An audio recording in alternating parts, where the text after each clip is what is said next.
Welcome to the Unstoppable Success podcast, where we spotlight visionary leaders who have mastered the art of growth, purpose, and powerful connections.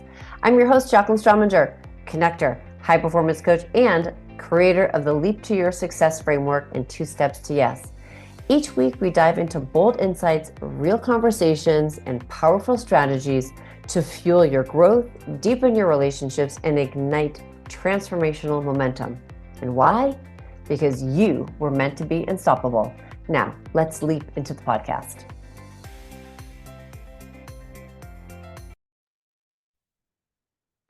Well, hello, everybody, and welcome to another amazing episode of Unstoppable Success. I am your host, Jaclyn Strominger. And as you know, on this podcast, we hear from amazing leaders who have been in the industry, who have walked the walk, done the talk, and they are going to help you be that unstoppable success. And today I have the most amazing guest on, Roy. And actually, I should have confirmed your last name, Osing. Is that right? Osing.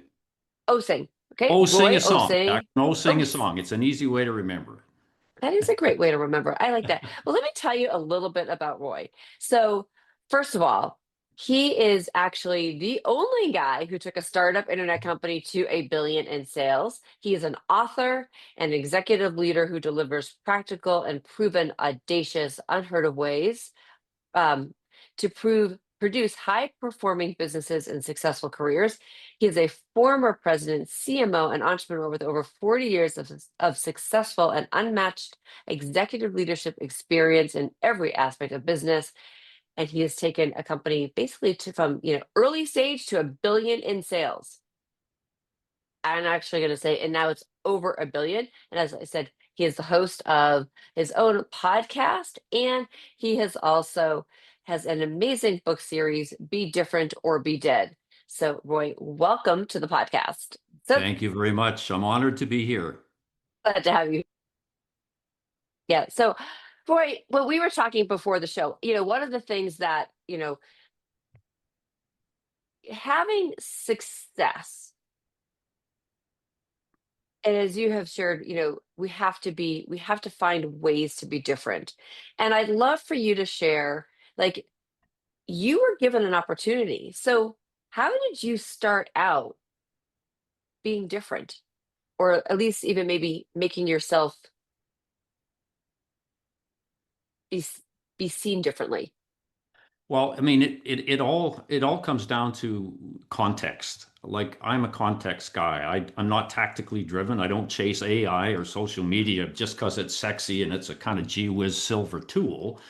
What I try and do is create a strategy around what you want to be when you grow up, and then look at how all of those other things, tools, fit within that. Okay. So when we had the challenge of basically growing a business in a new technology space called IP or the internet, the first thing, and I was asked to lead the team in the cause.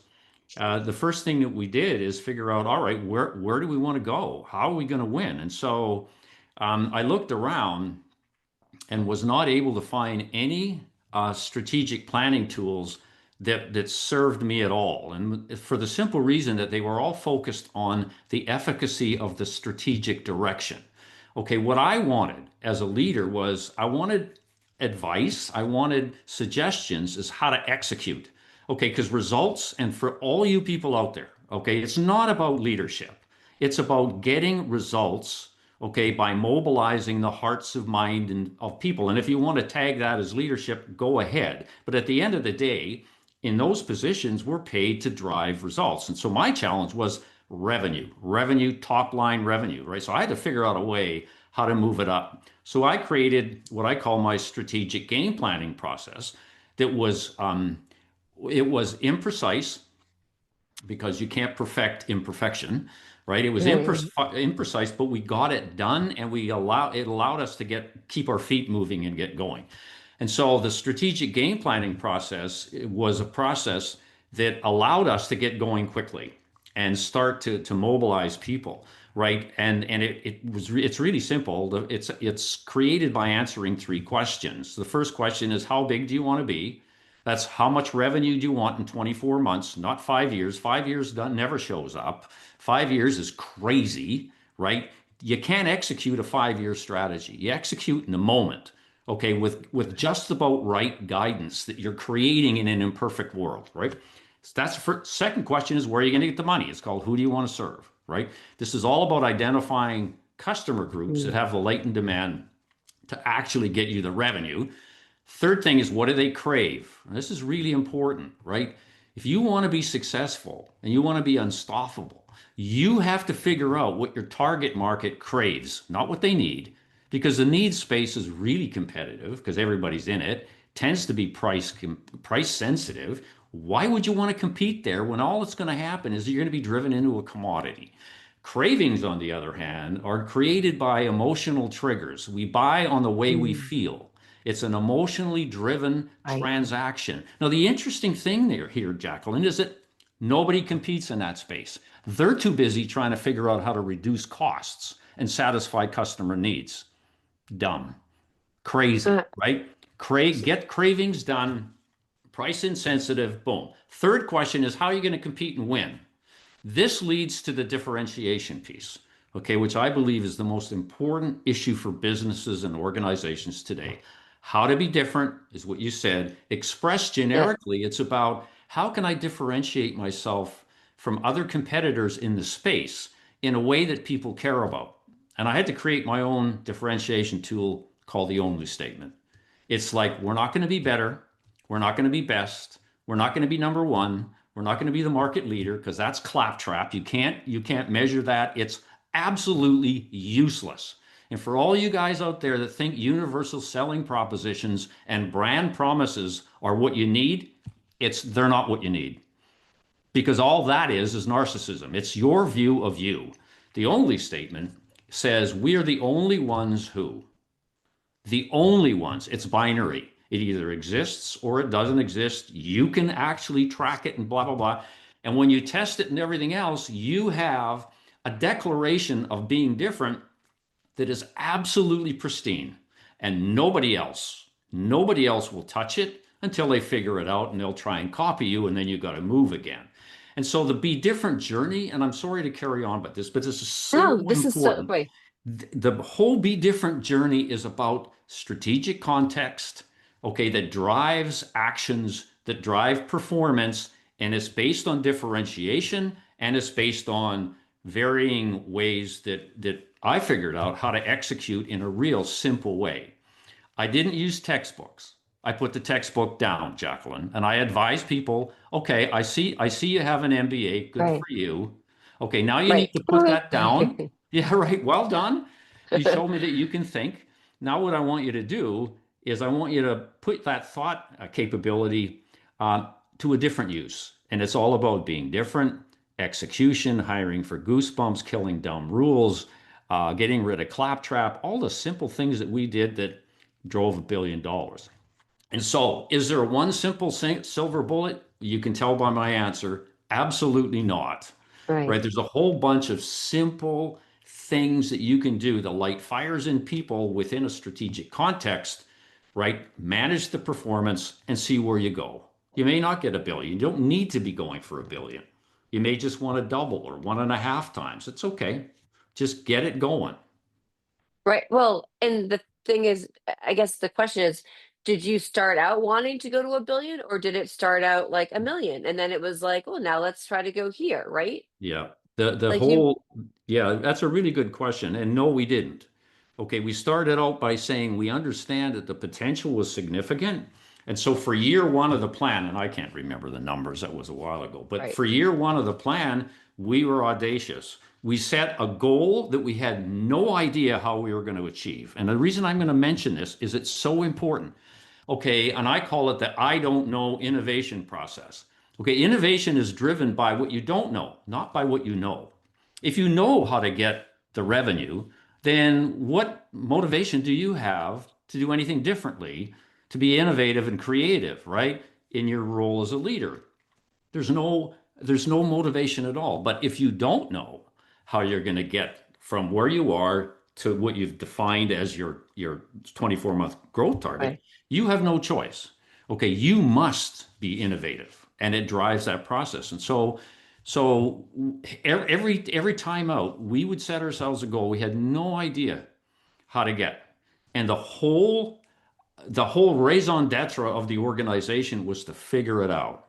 Figure it out on the run. This wasn't a matter of equations or predictive modeling, etc. It wasn't. It's like I'm at 50 million, we're going to double revenue, okay, in 12 months. Right. And we have no idea how to do it.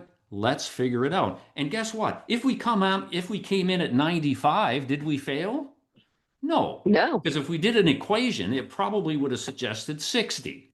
And if we hit 60, we go, oh, nice. No, not when the not when the potential in this case might have been 95. And Right. so be really careful. Textbooks promulgate things like predictive equations and formularizing everything. Okay, I get that because I went through it. My degree's in math, but I've never solved a differential equation to solve a business problem. Okay, never have. The one, Sorry. I laugh because it's like it because not to like because I think it's so important just to say that too because maybe if you were in a different profession it would be totally, it would be, maybe in on the engineering space or maybe on the computer space, but sometimes the things that we learn in school today are not necessarily the things that you're going to need to actually use to run your business, but it does help you critically think. well, it helps. Yeah, it gives you a bit of a logic structure. Okay, Right. certainly that's what it did for me. Okay, but the problem we have in business today is people think that's the end result, as opposed to believing that it's a means to an end. And there are other things, okay, that are more important. Like they don't teach the only statement at university. And yet, it was instrumental in driving business success to $1 billion. Well, I'm the only one that writes about it because it worked for me and I created it. And Right. some people don't believe it, by the way, but it's Right. been proven over and over and over again. And so, I mean, the problem I have is the learning process, of course, is important. And I'm not denigrating Right. it. I'm just saying, okay, good for you. Now let's take on some new knowledge. Okay, stuff that actually works in the real world. Because when you tell me that your set of assumptions are wrong, I look at you and my eyes glaze over. And I go, "What? Is that what you're spending time on? Trying to legitimize and prove your assumptions when you should be out figuring out how frontline people can execute your imprecise vision better. You should be figuring out how to Right. cleanse the inside of your organization from friction that prevents value delivery. That's what you should be doing. But instead, you're trying to do more studies on your assumptions. I mean, help me. Right. Help me. Right. It's crazy actually. Like it's amazing what people will be doing and the analysis that they are trying to do to actually move their business. But I want to actually go back to this statement. Well, two things. Number one is, and I'm going to go back because first of all, I love that statement, the only one's statement. That is, it really is the the to me, I look at that as the quintessential where you've taken the, you can use that to embody the core values that you want to have within your company, but you're the that your company or your business is the only one who, as you said, either does whatever you're going to do or helps our customers feel a certain way. There's so many great ways to use that as the differentiator between you and what you want to do and a competitor. I absolutely love that. Well, look at Absolutely it. love It's, it. it's not it's not about what you want to do. It's not about Right. what you think you have. It's not about what you think your core strengths are. Okay? If you follow the process, okay, and I'm mindless about this, you have to follow the process. There are no shortcuts. And so the part of the process is all about defining the customer groups that you want to serve and Hmm. getting a deep understanding as to what they crave. It's not what you think you can do for them, it's what they crave. And now the question says, how can you play into the cravings in a way that no one else does? So the cravings basically drive your definition. Let me give you an example. Yeah. I just did an engagement with a company that thought they were in the lawn cutting business, right? They thought they were in the landscaping space. And you call them homeowners associations. In Canada, we call them strata corporations. They were doing work for them, and they were having difficulties because it was so competitive.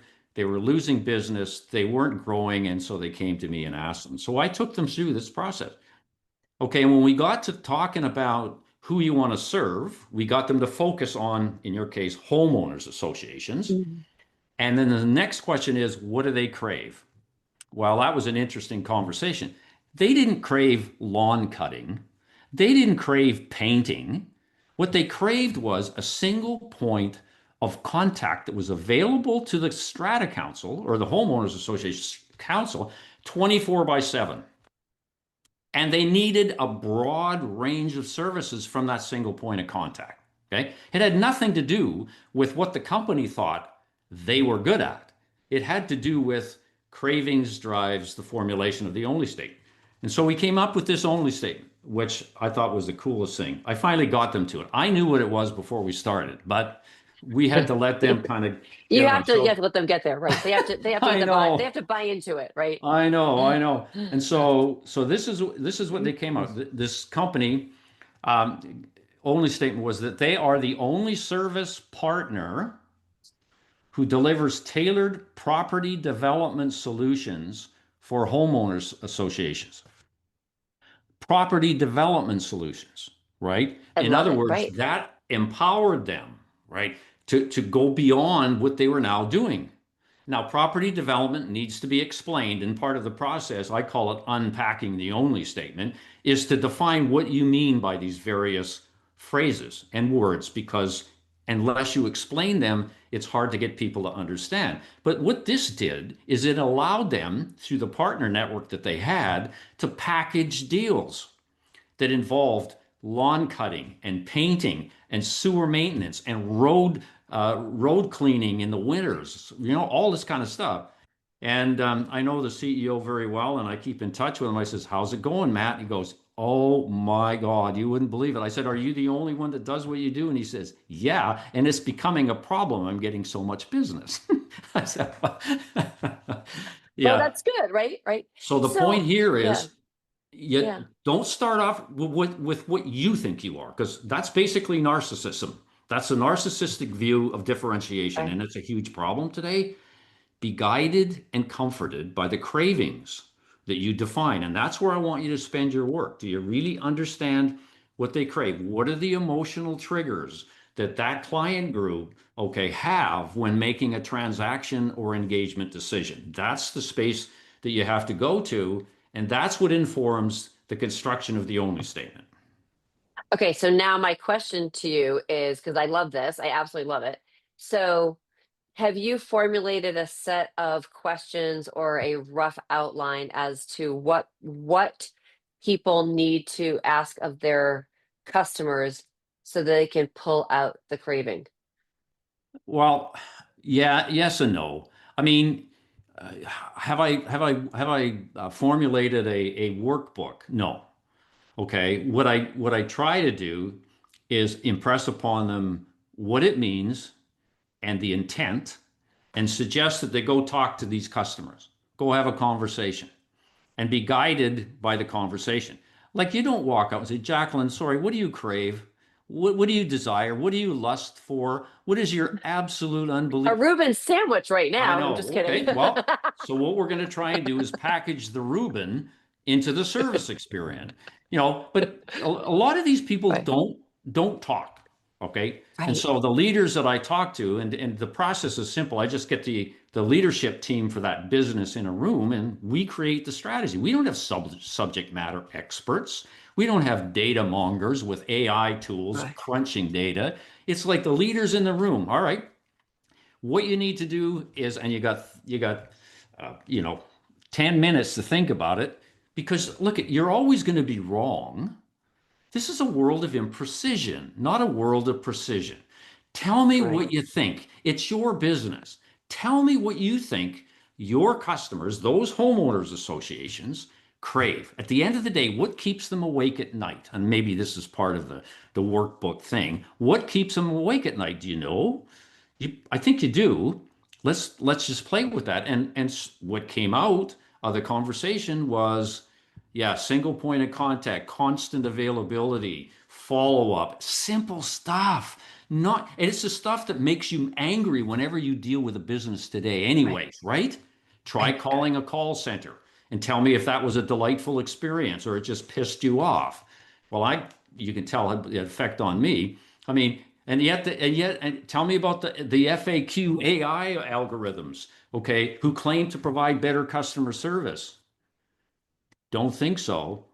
And so let's be reasonable. Let's first of all understand what we mean by desires and separate that from needs. And so Yeah. we have a good conversation about that. And then I just probe them. I just probe them. Right. But And I'm we arrive sure on that you something. also, yeah, But the other point I want to make to you, it's a draft. The only statement is always a draft. I And the love reason that. the reason for that is how can anything be permanent in a world that's changing so fast? How can anything be permanent in a world where customers' cravings, right, and change? So you have to pick what you think is just about right. I call it just about right planning, and check out my blog. There's a ton of stuff on my website about getting it just about right and start executing. Learn on the run. I call it planning on the run. It says Right. learn Right. as you go and adjust. Learn as adjust. It's actually you. So you and I have a very similar philosophy. I call it measure, monitor, and adjust. We're always measuring and monitoring and adjusting, and that you always have to evolve whatever that statement is. But there's two things that I think that really come out of also what you're saying is, I mean, obviously, nothing's set in stone. You always have to be able to be nimble and be able to, learn, number one. But number two is that you have to also be in contact with your customer and to listen to them and ask questions of them because you won't know what they're craving unless you actually ask. I mean, you can assume, but you know what that word does, right? So, so we don't want to assume that, but to know what that is, you have to open your mouth. Yeah. So part of it for me is what I did, and it worked like a damn, is I made it a necessary ingredient of the performance management process. Okay, so let me give you an example. Salespeople were held accountable to not just sell, and I completely redid that because flogging products is not the way to unstoppable success. It's short term at best, Right. and it's just another expression of supply driven narcissism. So I just didn't do it. I completely revamped the sales process. Well, one of the things that they were measured on is I call them learning customer secrets. A secret is something, as you know, that you don't tell very many people, Mhm. right? You reserve your secrets for people you trust, right? All right, so now we're getting somewhere. So what I wanted these salespeople to have intimate relationships with their clients. Now I know that sounds kind of weird, but the reality is that's what I wanted them to do. I want to, and the return for that was figure out what, and I called them secrets, cravings. Figure it out. And they were held accountable. I would go in the workplace and I'd say, okay, let's keep this simple. I want you to have a cravings manual on your customers. Okay, so I'd call you in, Jaclyn, and I'd say, hey, Jaclyn, let me see your manual. Well, the first few times you didn't have a manual, but after a while, you had a manual. Right. Was it perfect? I don't know, probably not. But the reality is you spent time probing, getting to know the client, right? And recording. And that's the important thing. It's not about making friends. It's not. It's about getting information that you can use, again, going back to my context, that you can use strategically, right, to win business and grow revenues. Because make no mistake, at the end of the day, that's what we as leaders are paid to do. We're not paid to make friends. We're paid to get the right Right. levers in place to drive top line revenues. At least I was. And I was paid on the basis of that, as was everybody on my team. And so figuring out a way to integrate these things into established systems was key. And so the performance management system for me was brilliant because I just integrated it all there And walking through the workplace at first was kind of awkward for some people when I asked them, I mean, even in audit, okay, audit Right. has clients, their internal customers, right? When I'd asked them Right. to see their cravings manual, uh, the, first of all, they didn't believe I would ever do it. Uh, but it only took once to ask the question. And then suddenly they started thinking about, okay, who are my internal clients? What makes them happy? What triggers emotion? Wow. I mean, that's strategic as hell, right? I mean, I get Right. goosebumps just thinking about that. Right. That's a So, so I'm curious. So, where did this all come from for you? well, first of all, I'm a weird guy, right? Oh, I I love it. I'm guided. I have my leadership philosophy, if you want to put a tag on it, is leadership by serving around. It's my own tag. It's not leadership by management by wandering around like a lot of people. It's not about servant leadership. It's a spin on that. It's leadership by serving around. It's all based on embedding yourself with people and asking the question, how can I help? Okay, Mhm. how can I help? The strategy is to unblock things that are impeding what? Execution.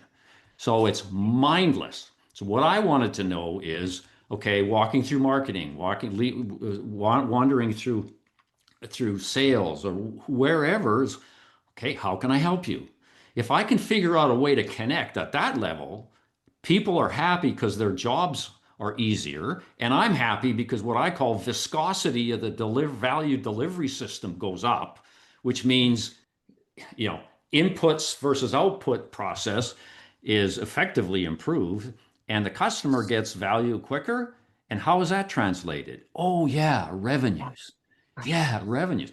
And so I tried a lot of things. I was one of these guys I tried stuff, right? I listened to people and I would try and kind of like turn it into a bigger concept. So when people Right. talk to me about the inability to recruit the right people, I start thinking about recruitment generally and how can I hire people that actually care about human beings as opposed to floggers, right? People who actually were born with this I love Right. humans gene. And why is that important? Because customer relationships are all about caring, right? And so that's where the hiring for Goosebumps came, because it occurred to me that it's all about learning, getting inside your head and finding out the experiences you had where you actually cared about someone else. And I would say to you, I'd say, Jaclyn, look at, do you love people? And of course you would, and I took part in interviews all the time. So you got the president of the company in a panel interview with people who are applying for a customer service job. Yeah, that was intimidating, but it also carried the message that Right. this is important, right?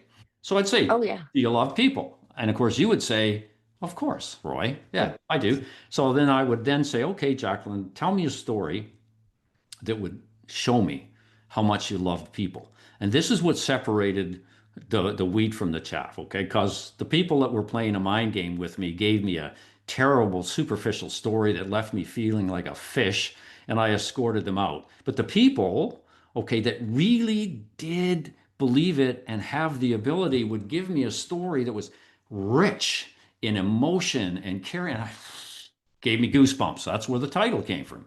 I'd hire that person, and if I had to teach them the job, I did. Because you can't teach people to love humans. You can't. You can teach them to smile. Hi. And we all know what that's called, right? Right. So the Right. grinning thing, but you can't teach them to love humans. And so a lot of those things I just tried. Okay, just like Killing Dumb Rules. Killing Dumb Rules Right. was a really good program, and it totally cleansed the inside of the organization. And the idea was simple. Get rid of the things that piss customers off. And don't tell me that you don't Right. have any of those rules, because you do. Oh, Right. God. So we Right. had Yeah. dumb rules competitions, and oh, we had so much fun in the workplace. And so I just But started doing stuff like that, and it grew. right. And you know what? Eventually, other people, like my direct report team, they started coming up with the weird stuff too. And so it just because it was like a virus. but a good virus that spread. And, eventually we got to a But billion. so, so Roy, I mean, a lot of a lot of it, things that you are sharing, there's something that you have done that I also really want to make sure everybody understands. You use these things, they're on the side of your head. They're called ears, and you really listen. It wasn't, you know, it wasn't you trying to pontificate something that you've read onto other people, but in actuality, it was you listening to other people so that you could create the things that were going to make that team sing and work well together, or what was going to help bring out the best in other people, which is so important. And you just even hear you talk about, interviewing, right? Telling the story about, caring for somebody else, or something that shows you that you care, something about the character. And you said this, you can train somebody, and I think this is really quintessential. You cannot teach character or values. You can train somebody for a job, but you can't train them on the character or the values that they have. And if those values don't, and their character does not align with what you want as a company, or what, you know, the that's going to align with that, the only ones whose statement that you've come up with,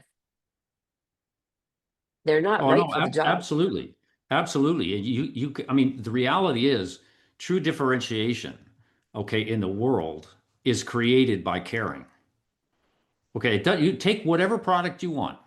I don't care what it is. I don't care what the technology platform is. I don't care about any of that. Okay, if you don't have a culture, okay, of people that actually give a damn about human beings, you will not be successful. Okay, people will go and find people that they like to do business with. You have to like and want and desire to do business with you if you're going to be unstoppable. Mhm. Okay, so there's a huge part of that. And for me, it was a matter of defining a culture and value set around that principle. I mean, a lot of people call it heart led, blah, blah, blah. It's not heart led because sometimes people get caught up in that as that's the end result. No, it's not the end result. It's how can I use heart led to drive revenues, right? And Right, that gets lost. And I have to keep repeating that. By the way, it's not about right, being different for the sake of being different. It's about being different in a way other people care about, right? So it's like I'd say to right. people, like, I really don't care about the color of your hair. I don't care about your pronouns. I don't care about any of that stuff. Because if you want to define that as be different, get out. That's not what I'm talking about. I want to know what you are going to do that is super special and unique in a way that other people care about. I want you not to be a narcissist. And it's so hard these days. It's so hard. I mean, Right. we have a population of narcissists and they're being It's taught so that. true. I Yeah. mean, just check TikTok out for God's sake. I mean, it's crazy. Anyways, Yes, that's I so just true. go woof, woof. You got to get back to Yeah. some basics. Let's exist. We exist to serve others. That's what business is all about. You want to be unstoppable? You be the best server in the world. All right? Be that. Be the only server that does something. Oh, this is good. I could actually write a couple blog articles about this. You're doing a nice job pulling stuff out of me here. That's good. I love it. But that's so true. It's like, and you think about what differentiates, like, I always say the good, the bad, and the ugly, right? It's like what's going to differentiate. It's like how you ended up making somebody else feel. If you can, and if at the end of the day, to me, it's like, okay, I can't wait to find, let's just say, the credit card company that goes back to using phones and having people answer the phone on the first call. Oh my God. Because as you said, like, I'm that person. I'm like, Oh, I right. know. And listeners, I'm like making the face of like, and trying to like go operator, operator, operator, or representative, represent. I mean, oh, we all, none of us like it. Nobody likes It's it. terrible. It's Nobody terrible. likes it. Yeah. But yet it's like become this norm thing. And so I I I have become I've made this tendency of like anytime I'm picking up the phone to call somebody or to call a company or something like that, and I'm to walk through something. By the time I get to them, I always have to stop myself and say, I am so sorry, but I hate your system. And I have to say this because otherwise I'm going to be a complete ass. And I don't want to be an ass because that's not who I am. But I feel sorry for you because I'm sure people just want to get to you and they have to go through whatever. Oh, and Yeah. by the Well, way, yeah, it's, yeah.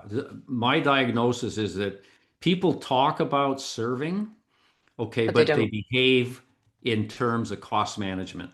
And Yeah. so all you're running into is the classic, yeah, I mean, really want to exceed expectations, but it comes with a price tag, and I'm going to manage the hell out of the cost. I mean, why do you think people are using or outsourcing call centers all over the world?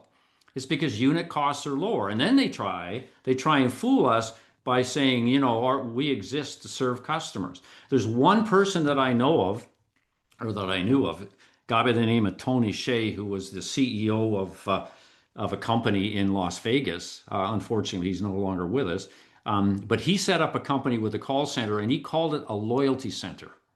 Okay, and everybody Oh, I thought love that. he wrote several books around this whole notion of delivering Zappos. That was a company. Ah, He oh, delivered he would deliver service through this call center, which he called delivering happiness and a loyalty center. And so the objective was really simple. Dazzle a customer. My words. He had different words. And everybody thought he was crazy. Well, guess what? Eventually, he love sold it. Zappos to Bezos in Amazon for $1 billion. So, if you want to talk about monetization of the whole notion of Right. happiness and caring, there's an example, right? But nobody does that. He's the only example. Everybody talks about having a call center that cares about an experience with customers, but it's all bullshit. They don't do that. And my gimmick is different because I know exactly where you're coming from in that. Because they have the power, right? If you don't treat these reps right, you're going to be done and you're going to have to go through it again. So my phrase is thanks for taking my call.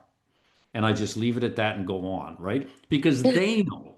Like Right. I know. frontline people want to serve you. They want you to be happy. Right. It's not their fault. It's a leadership issue. And so I Yeah, it try is my leadership. best not to. Yeah. But we were talking about differentials and so forth.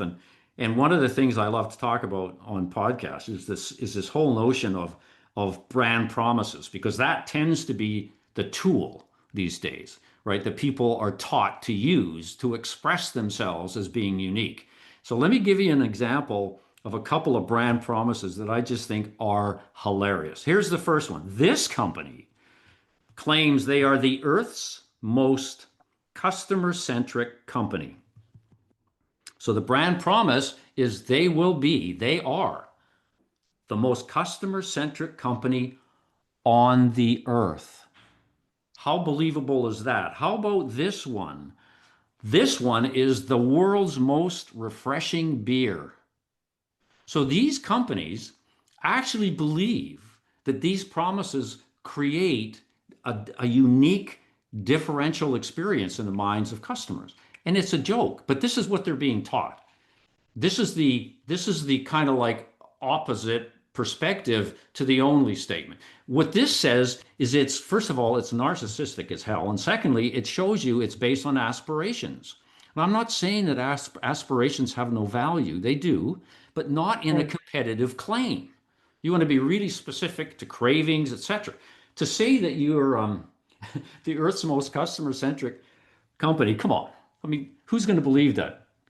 I'm not even going to tell you who it is. You would okay, just go and Google after brand promises examples, and you'll find this one, and you'll giggle because it's kind of funny, and this other one is kind of neat. It's the most reliably familiar dining experience anywhere on Earth. Again, very, very famous company. So this is the issue out there, and unfortunately, the people that suffer from thinking like that are customers. People like you and I right? Whose expectations are raised. This is going to be the most wonderfully consistent experience on the planet. And we go in and we're disappointed and we go, huh, shame on them. Shame on them. Right. The only statement is my solution to cutting through that because that's not the space we play. We are led by cravings and driven to stand alone.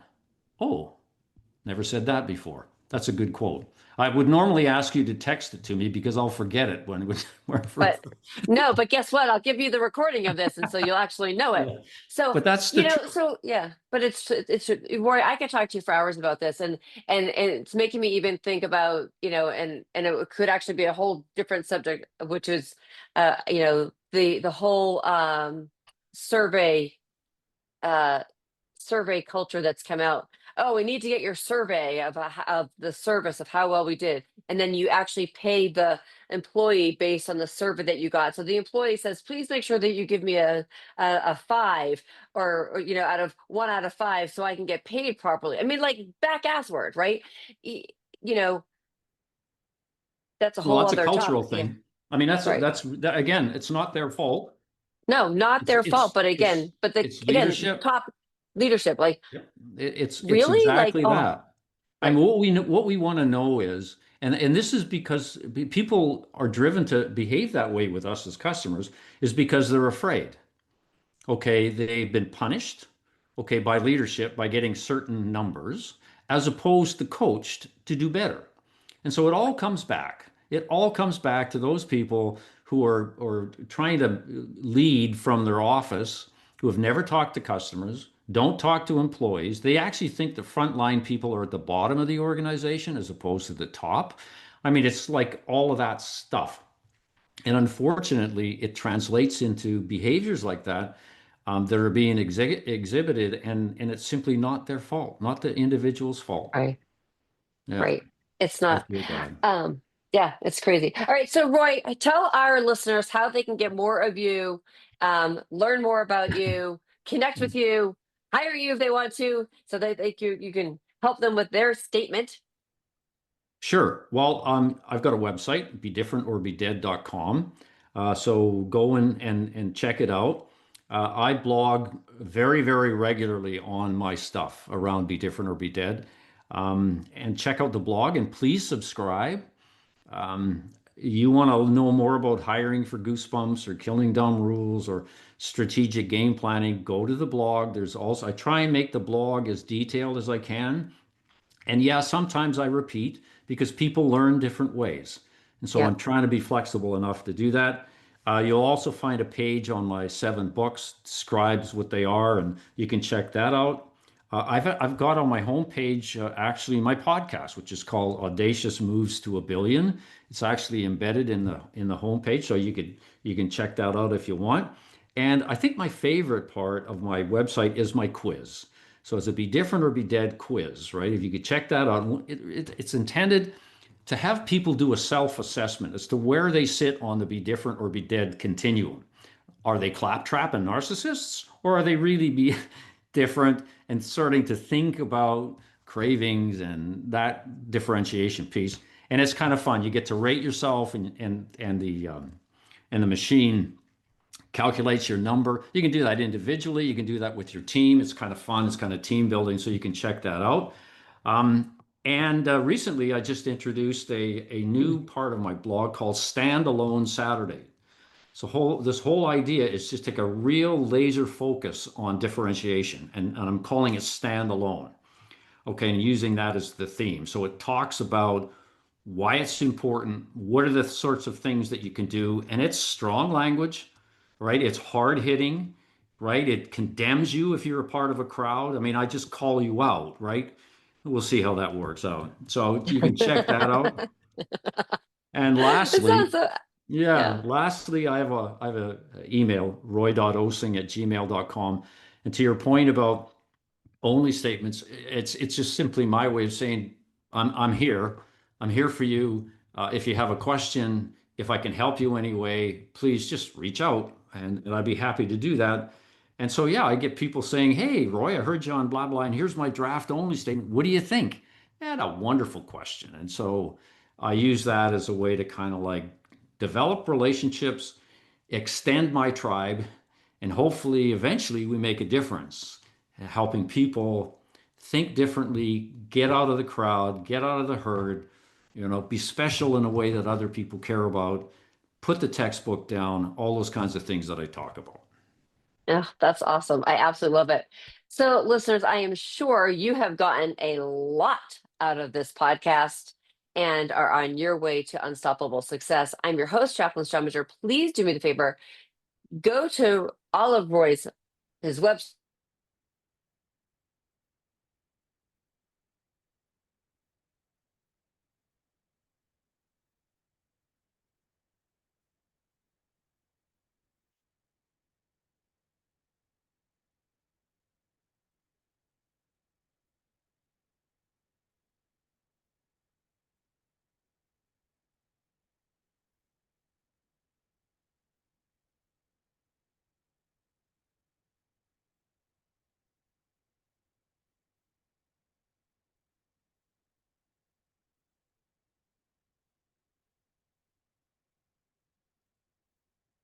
I think I've lost you. Ooh.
Thank you so much for joining me on the Unstoppable Success podcast, where we don't just talk about growth, we leap toward it.